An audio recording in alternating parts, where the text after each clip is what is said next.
Welcome back to all of your one shot UG class. और आज की class में मैं लेकर आई हूँ आप सबके लिए ईवीएस प्रैक्टिस इनटू थ्योरी 2 का most important questions and most repeated questions की वीडियोस। ये वीडियो आपके एग्जाम में आपकी बहुत हेल्प करेगी। सो अगर आपको वीडियो अच्छी लगे तो चैनल को सब्सक्राइब करना। चलिए इस वीडियो को स्टार्ट करते हैं। तो पहला क्वेश्चन है, discuss protected areas in India and explain the role of national parks, wild life sanctuaries and biosphere preserves in diversity conservation. तो हमें डिस्कस करना है इस क्वेश्चन में कि इंडिया के प्रोटेक्टेड एरिया कौन कौन से हैं एंड एक्सप्लेन करना है कि national parks, wild life sanctuaries और बायोस्फीयर रिजर्व्स जो है उनका क्या रोल है बायोडाइवर्सिटी कंजर्वेशन में। तो चलिए इंट्रोडक्शन के साथ स्टार्ट करते हैं। तो प्रोटेक्टेड एरियाज जो है वो स्पेशली डिज़ाइन किए जाते हैं, जियोग्राफिकली स्पेस किए जाते हैं, रिकॉग्नाइज किए जाते हैं, डेडिकेट किए जाते हैं, मैनेज किए जाते हैं लीगल और दूसरे जो इफेक्टिव मीन्स होते हैं अचीव करने के लिए लॉन्ग टर्म में कंजर्वेशन ऑफ नेचर की नेचर को किस तरीके से प्रोटेक्ट किया जाए।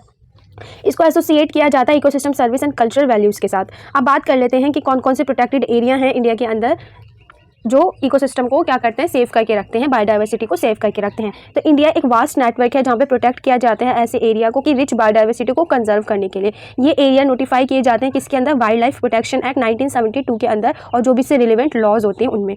इंडिया के पास 106 national park, 573 wild life sanctuaries and 18 biosphere reserve हैं जो कि कंजर्वेशन रिजर्व के अंदर आते हैं and community reserve and tiger reserve भी इसके अंदर आते हैं। Role of protected areas in biodiversity conservation की रोल क्या है प्रोटेक्टेड एरियाज का बायोडाइवर्सिटी कंजर्वेशन में, जिसमें सबसे पहले आता है हमारा नेशनल पार्क्स। नेशनल पार्क्स एक ऐसा एरिया है जिसको प्राइमरली सेट किया जाता है कंजर्वेशन के लिए, वाइल्ड लाइफ्स एंड उनकी हैबिटेट्स के लिए। ठीक है, जितनी भी ह्यूमन एक्टिविटीज़ होती हैं यहाँ पे सब प्रोहिबिटेड, यानी यहाँ पे कोई भी ह्यूमन एक्टिविटी नहीं होगी, सिर्फ जो कि रिलेटेड हो मैनेजमेंट के, रिसर्च और इको डेवलपमेंट के, सिर्फ वही यहाँ पे ह्यूमन एक्टिविटीज़ की जाती हैं। ये प्रोवाइड करते हैं इन वायलेंट स्पेशीज़ के लिए ताकि वो लिव कर सके, थ्राइव कर सके नेचुरल कंडीशन में। For example gym Corbett NP हो गया, काजीरंगा एनपी, गिर एनपी एंड सुंदरबंस एनपी।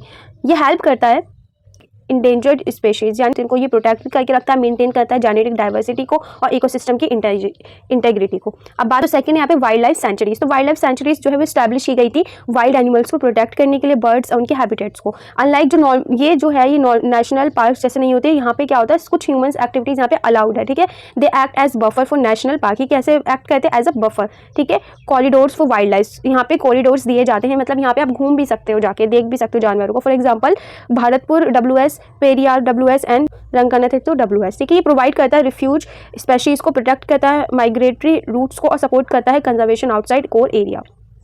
अब बात कर लेते हैं बायोस्फीयर रिजर्व की। तो बायोस्फीयर रिजर्व एक लार्ज एरिया है जो कि रिप्रेजेंट करता है major ecosystem. They have a three fold, इनके पास थ्री फोल्ड फंक्शन होता है जिसमें conservation, development and logistic support दिया जाता है। ये कंसिस्ट करता है कोर जोन जिसमें स्ट्रिक्टली यहाँ पे प्रोटेक्टेड होता है ये एनिमल्स के लिए, वाइल्ड लाइफ के लिए। ठीक है, और ट्रांजिशन जोन होता है, यानी ह्यूमन एक्टिविटी की जाती है लेकिन यह सस्टेनेबिलिटी के साथ इसको किया जाता है और यहाँ पे रेगुलेटेड एक्टिविटीज़ को भी किया जाता है। For example Nilgiri BR, Nanda Devi BR and Sundarban BR and gulf of Mannar BR, ये सब क्या इसके एग्जांपल है। प्रमोट करता है ये कंजर्वेशन किसके साथ, सस्टेनेबिलिटी यूज़ के साथ और लोकल कम्युनिटी पार्टिसिपेशन के साथ।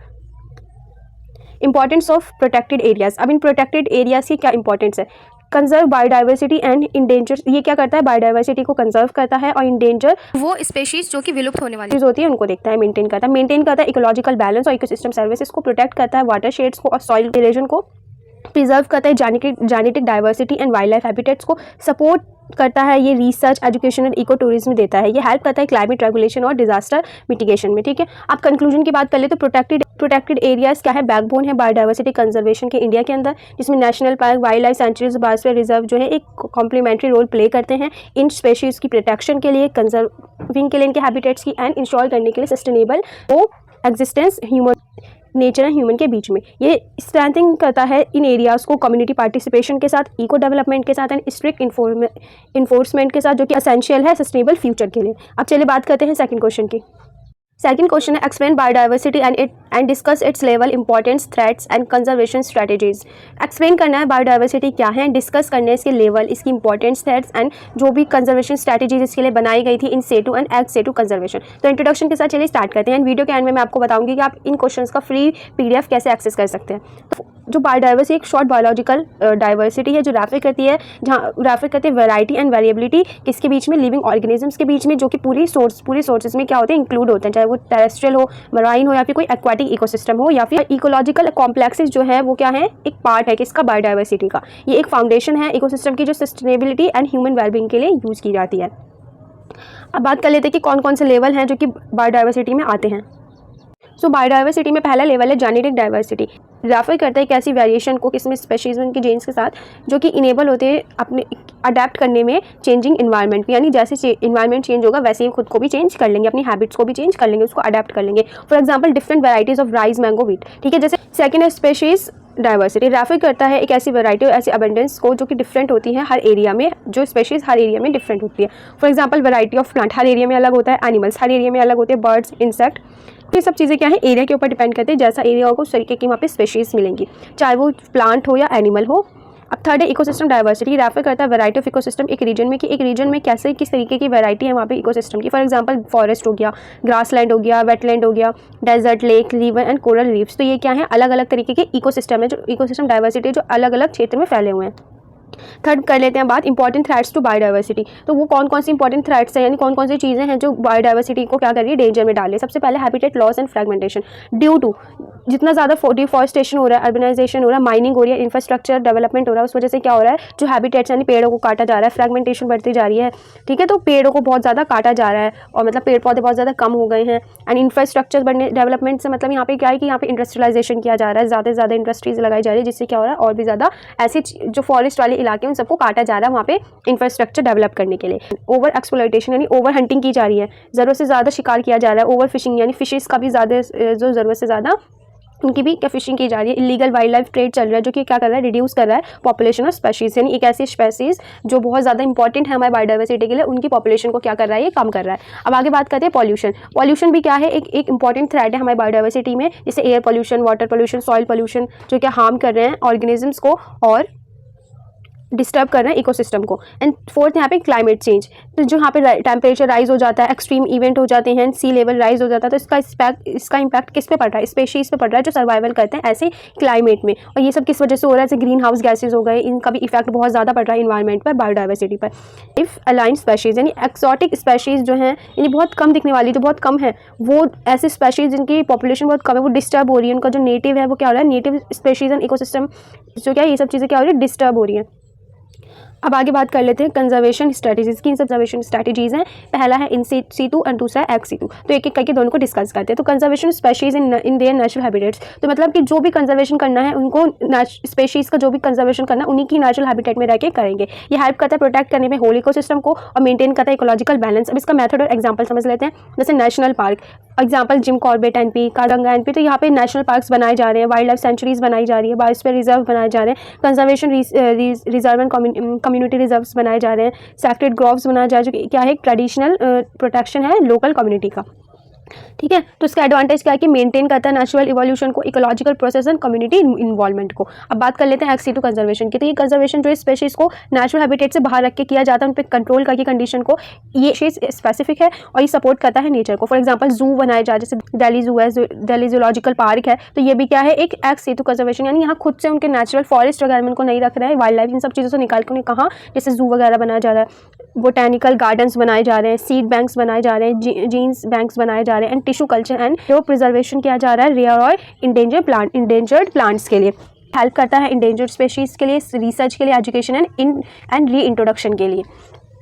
अब बात कर लेते हैं इसके कंक्लूजन की। तो बायोडाइवर्सिटी क्या है, एक वाइटल सर्वाइवल है लाइफ का अर्थ पे और एक सस्टेनेबल डेवलपमेंट का भी है। ये ह्यूमन एक्टिविटीज़ बहुत सारी ऐसी हो गई हैं जिस वजह से क्या हो रहा है, लॉस हो रहा है बायोडाइवर्सिटी में। इसलिए कॉम्बिनेशन किया जाता है इन सेतु एंड एक्स सेतु कंजर्वेशन का, ताकि अवेयरनेस फैलाई जाए, पॉलिसीज़ बनाई जाए, कम्युनिटी पार्टिसिपेशन जो है उसको असेंशियल कर दिया है, ताकि कंजर्व कर सके हम अपने रिच बायोलॉजिकल हेरिटेज को फ्यूचर जनरेशन के लिए।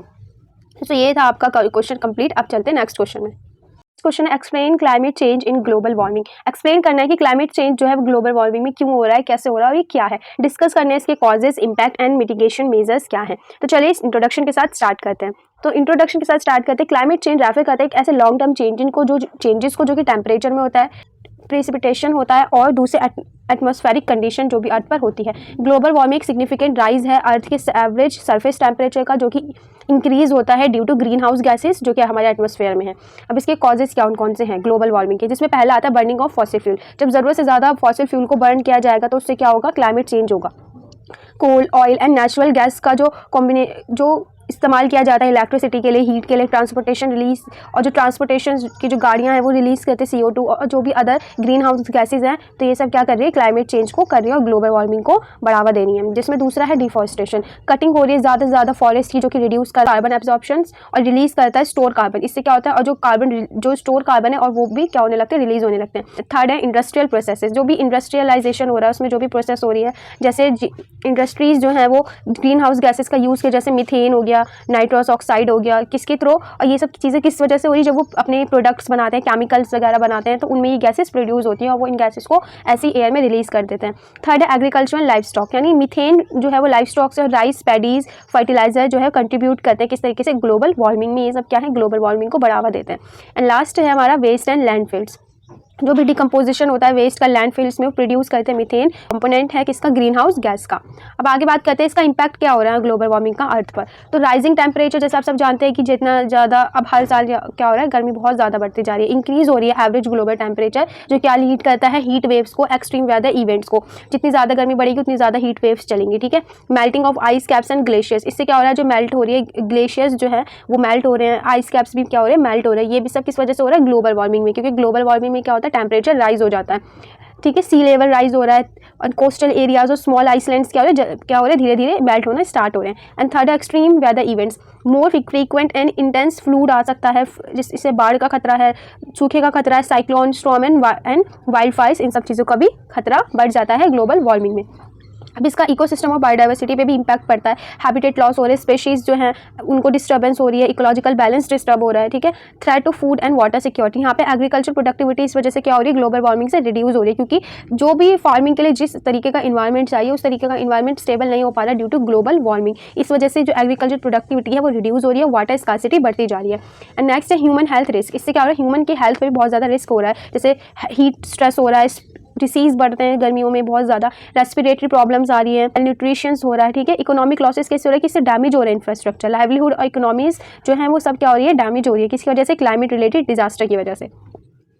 अब इसके क्या मिटिगेशन मेजर, यानी इनको रोकने के कौन कौन से मेजर्स हैं, जिसमें सबसे पहले आता है reducing green house gas emission, यानी जो भी ग्रीन हाउस गैस इमिशन है उन सबको क्या किया जाए, रिड्यूस किया जाए, शिफ्ट किया जाए रिन्यूएबल एनर्जी पे, एनर्जी एफिशिएंसी को बढ़ाया जाए, सस्टेनेबल ट्रांसपोर्टेशन का यूज़ किया जाए, यानी इलेक्ट्रिकल व्हीकल्स का यूज़ करें, साइकिलिंग या वॉकिंग का, पब्लिक ट्रांसपोर्ट को ज़्यादा से ज़्यादा प्रमोट करें, एफोरेस्टेशन करें, रिफोरेस्टेशन करें, प्लांट ज़्यादा से ज़्यादा लगाएं, रिस्टोर करें फॉरेस्ट को, ठीक है। सस्टेनेबल एग्रीकल्चर करें, यानी ऑर्गेनिक फार्मिंग का यूज़ करें, रिड्यूस करें फर्टिलाइजर्स का यूज़ करने को खत्म करें, एंड मैनेज करें लाइफ स्टॉक एमिशंस को, वाटर वेस्ट मैनेजमेंट करें, रिड्यूस करें, रीयूज़ करें एंड रिसाइकिल करें, कंपोज करें वेस्ट को, मिनिमाइज मीथेन इमिशन में। क्लीन्स द इंडस्ट्रियल प्रोसेस, यानी अडॉप्ट करें ऐसी टेक्नोलॉजीज जो कि रिड्यूस करें इंडस्ट्रियल एमिशन को। अब भी है यहाँ पे दूसरा है अडेप्शन मेजर, कौन कौन से मेजर्स हैं जो हम अडेप्ट कर सकते हैं, यानी जिसमें पहला आता है वाटर मैनेजमेंट। सबसे ज़्यादा ज़रूरी है कि हम पानी को बचाएं, रेन वाटर को क्या करें, हार्वेस्ट के लिए यूज़ करें, इंप्रूव करें इरीगेशन सिस्टम को, कंजर्व करें वाटर को। क्लाइमेट रेसिलेंट इंफ्रास्ट्रक्चर, जिसमें बिल्ड करना है स्ट्रॉन्ग इंफ्रास्ट्रक्चर, ठीक है, एक्सट्रीम वेल्थ इवेंट्स में। डिजास्टर प्रिपेयर्डनेस, यानी पहले से ही प्रिपेयर रहें, वार्निंग सिस्टम बना के रखें अपना, एंड कम्युनिटी अवेयरनेस दिखाएं, इवैक्यूएशन प्लान्स बनाएं, ठीक है। प्रोटेक्शन ऑफ इकोसिस्टम को प्रोटेक्ट करके रखें, जिसमें कंजर्व करें जिसमें वेटलैंड्स को कंजर्व करें, मैनग्रोव्स, क्रॉल रीफ्स को, और जितने भी नेचुरल बैरियर है उन सभी को। अब कंक्लूजन की बात करें तो climate change and global warming क्या है, एक मेजर चैलेंज है हमारी लाइफ का पूरी।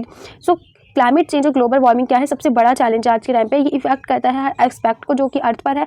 अर्जेंट एक्शन लेना बहुत ज़्यादा ज़रूरी है ताकि रिड्यूस कर सके ग्रीन हाउस गैसेस एमिशन को और एक सस्टेनेबल एंड रिसाइलेंट फ्यूचर को बिल्ड कर सके अपने प्लैनेट के लिए एंड फ्यूचर जनरेशन के लिए। अब चलिए नेक्स्ट क्वेश्चन की बात करते हैं।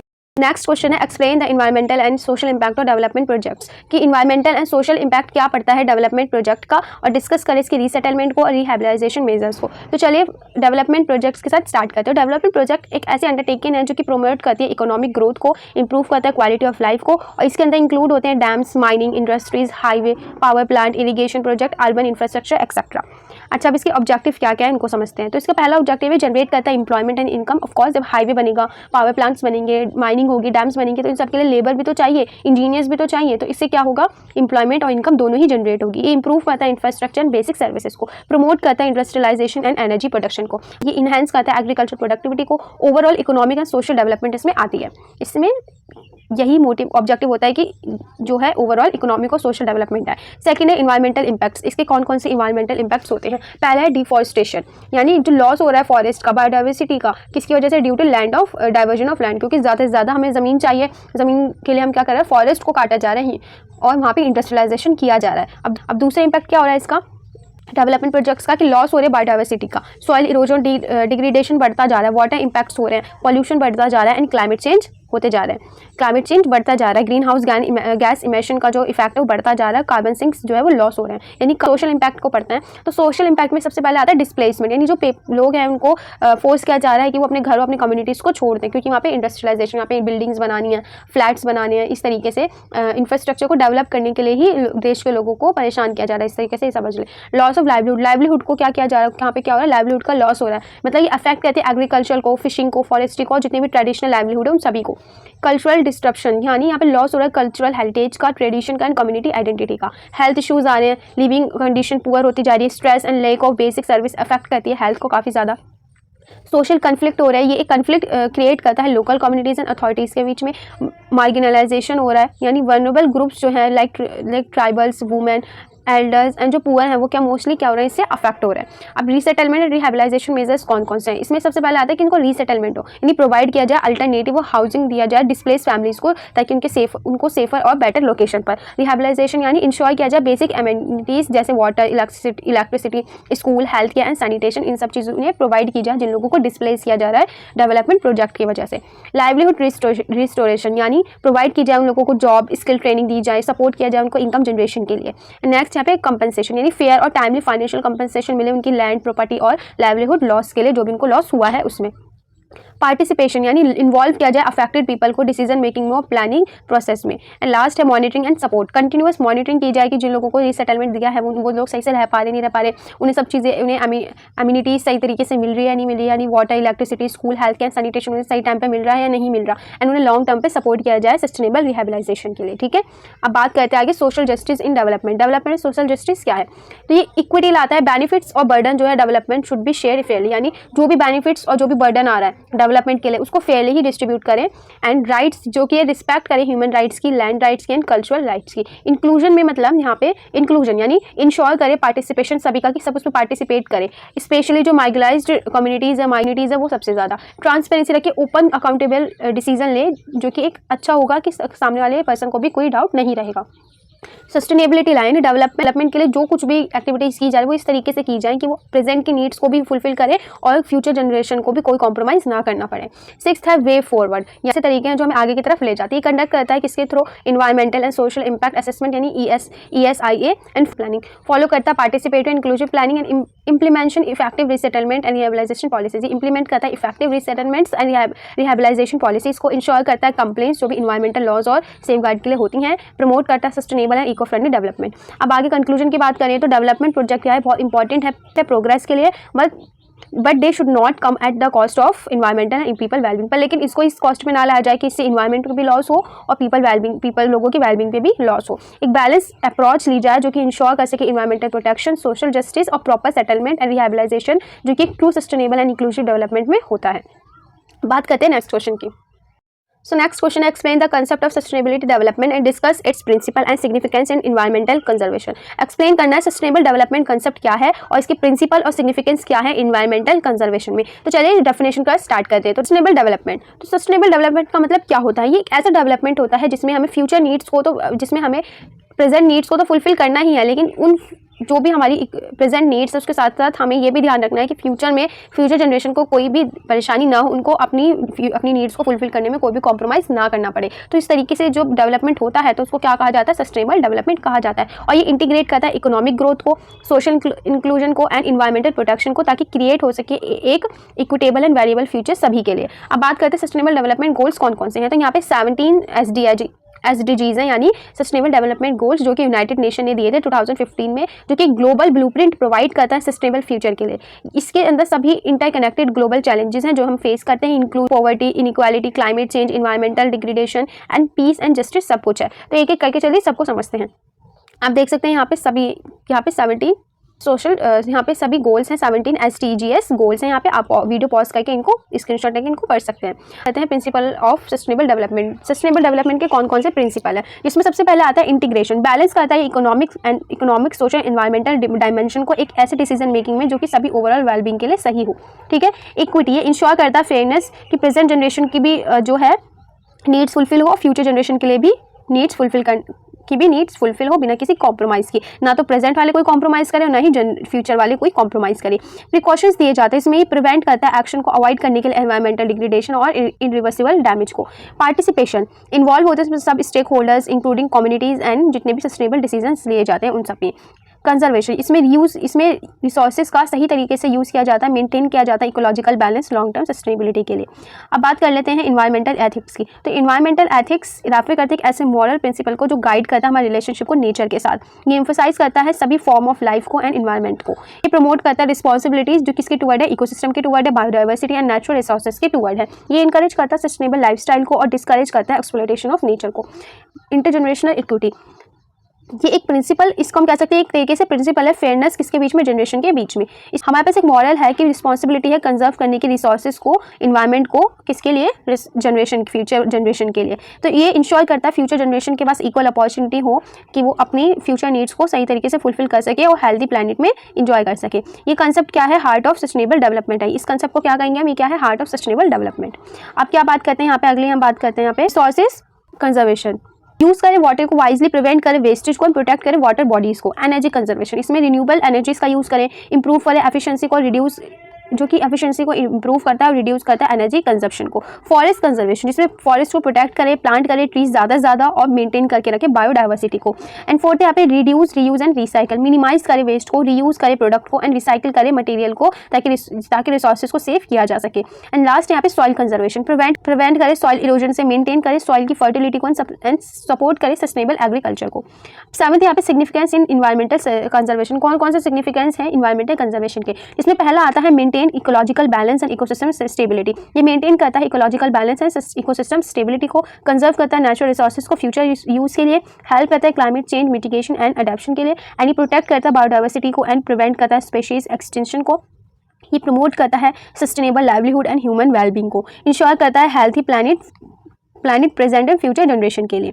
अब सो नेक्स्ट क्वेश्चन है what is carbon footprint. Carbon footprint क्या है, एक्सप्लेन करें मेथड ताकि जो कार्बन फुटप्रिंट है वो रिड्यूस हो सके और सस्टेनेबल लाइफस्टाइल अचीव हो सके।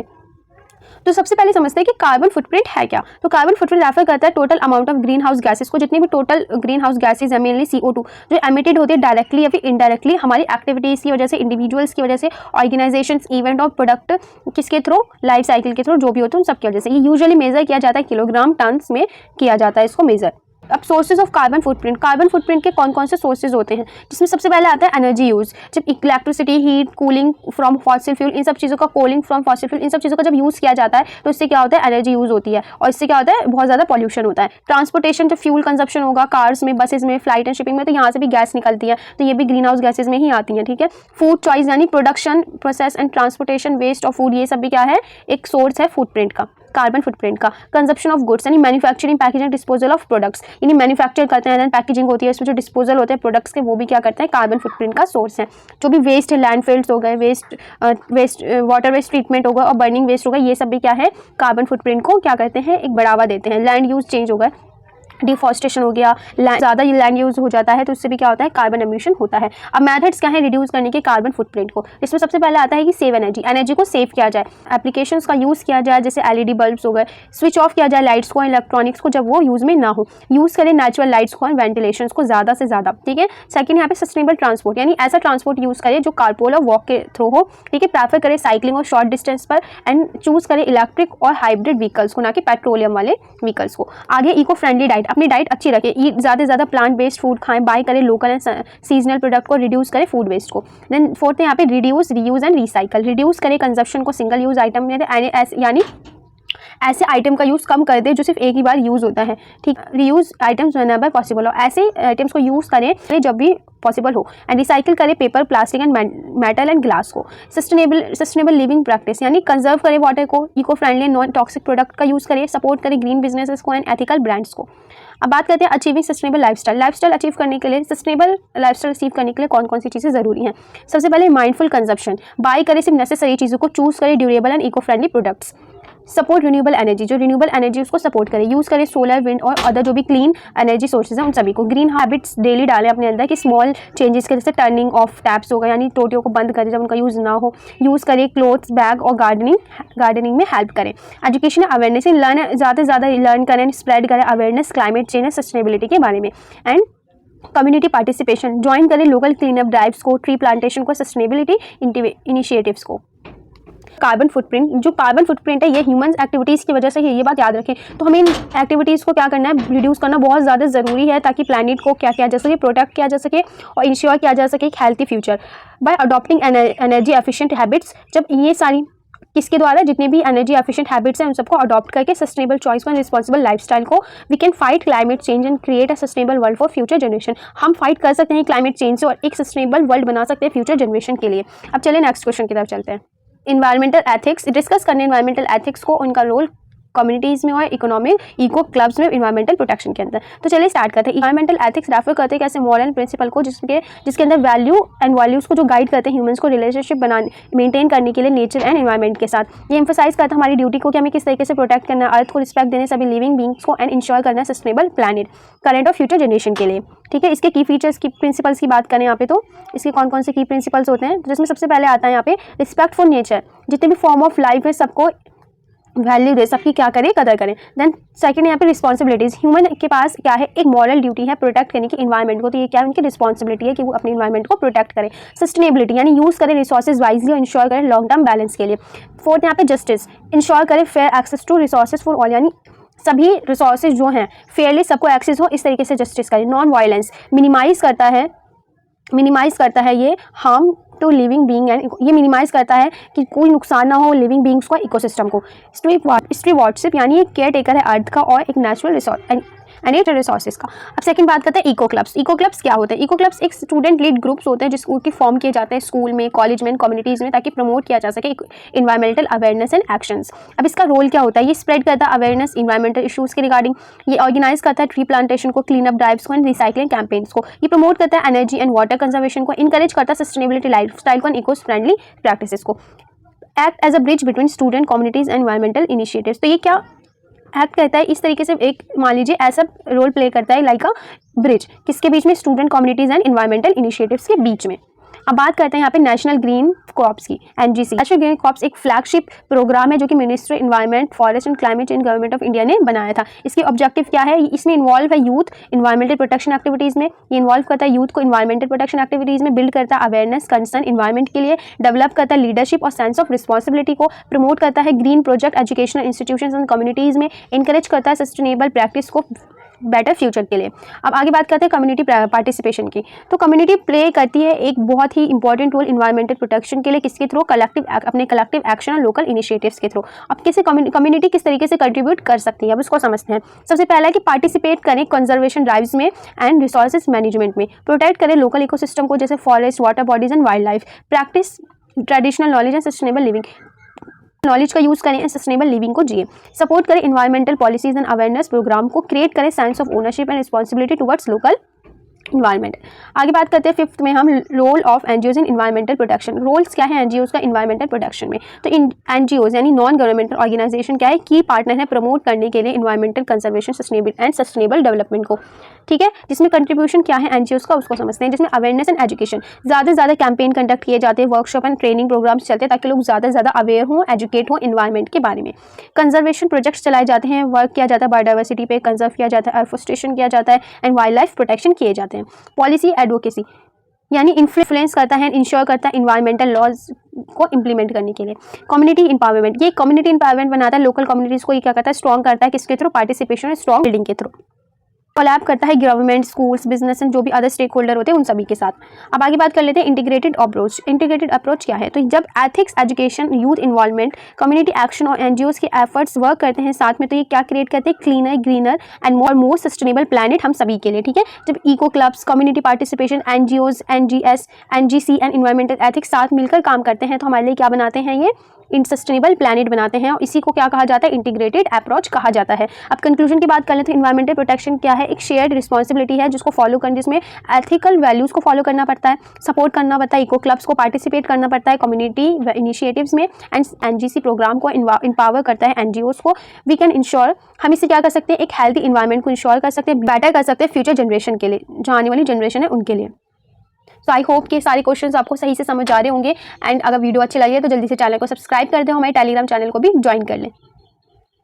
सो नेक्स्ट क्वेश्चन है, explain major environmental movement in India.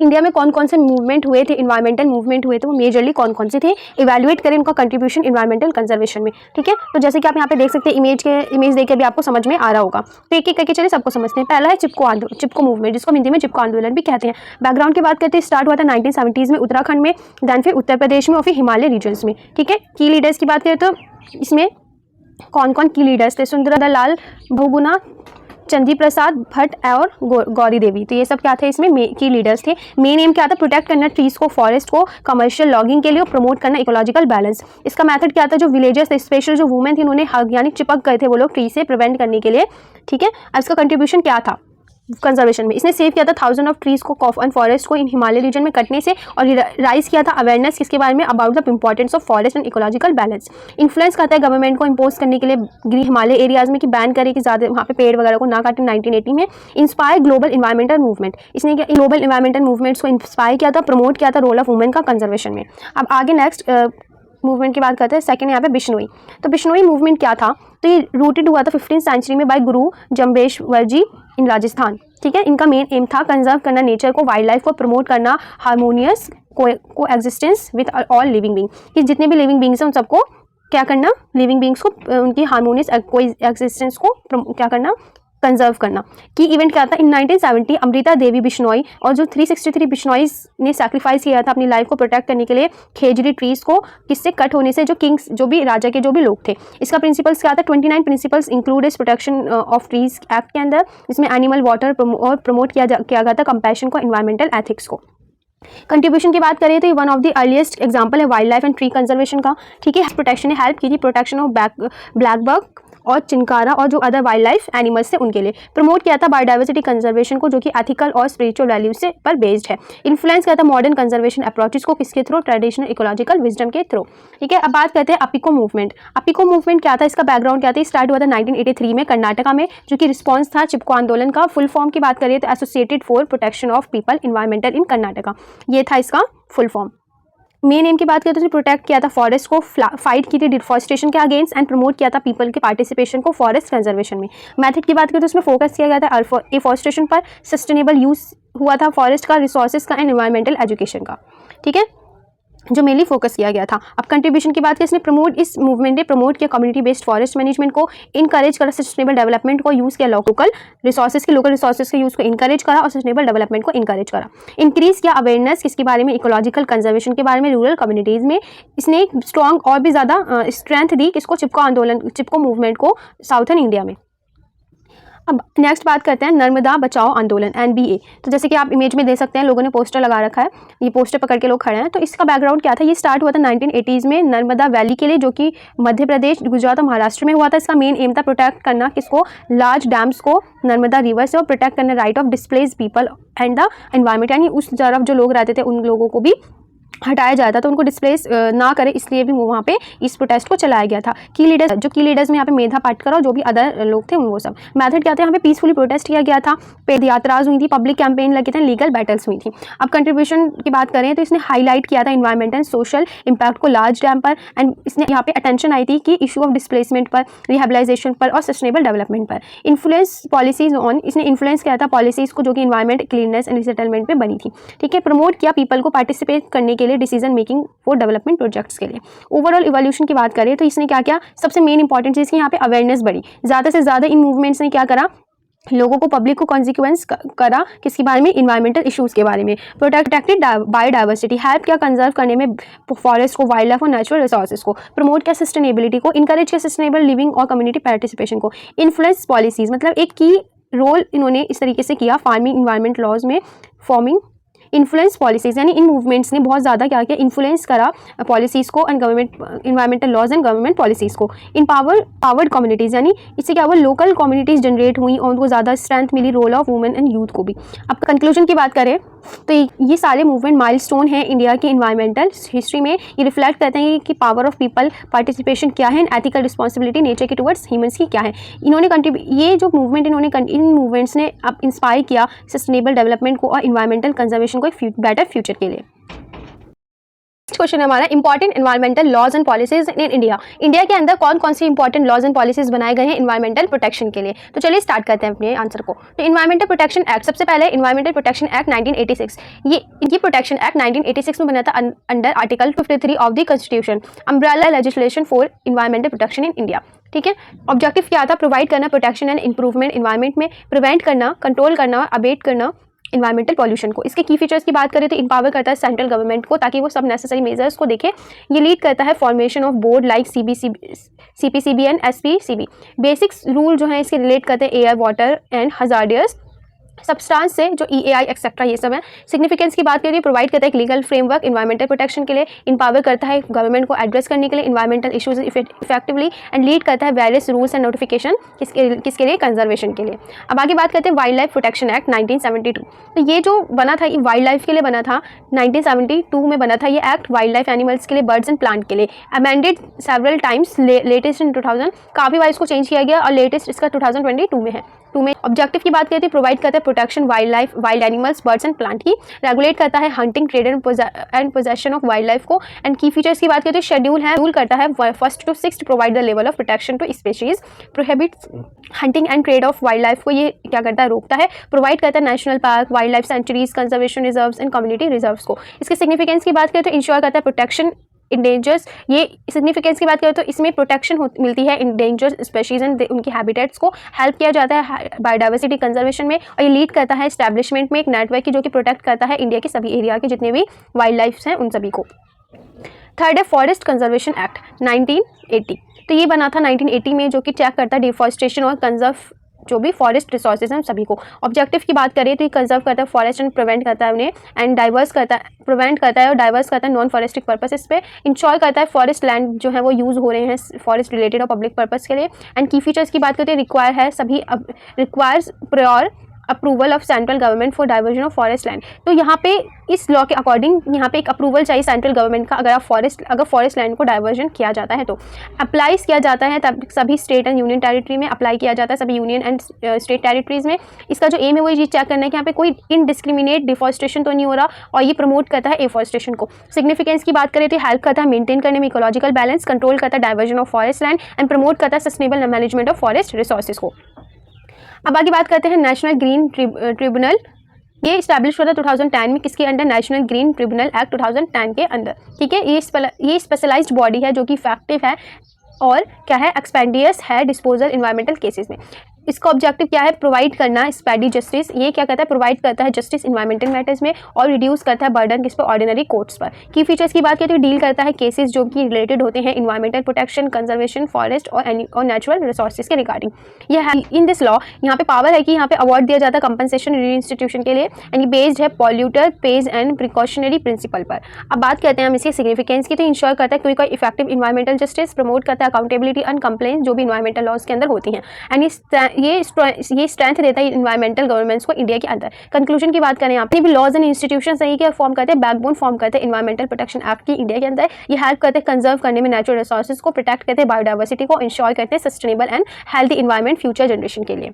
सो अगर अब तक आप हमारे साथ वीडियो में बने हुए हैं तो चैनल को जरूर सब्सक्राइब करें, कमेंट करके बने और भी इंपॉर्टेंट वीडियोस आपसे मिस ना हो। एंड आपका अगला एग्जाम कौन सा है डेट के साथ ज़रूर मेंशन करना ताकि मैं उस पर भी वीडियो अपलोड कर सकूं। और अगर वीडियो अपलोड नहीं हो पाती है तो मैं वहाँ पे आपके लिए फ्री नोट्स प्रोवाइड कर दूँगी ताकि आप नोट्स के हेल्प से अच्छे से पढ़ सको, अपने पेपर में अच्छा स्कोर कर सको। सो ये लास्ट क्वेश्चन है हमारी वीडियो का। Explain the role of flagship species, keystone species. Explain करना है फ्लैगशिप स्पेशीज का रोल क्या है, कीस्टोन स्पेशीज का क्या रोल है बायोडाइवर्सिटी कंजर्वेशन प्रोग्राम में इन प्रोटेक्टिंग इकोसिस्टम।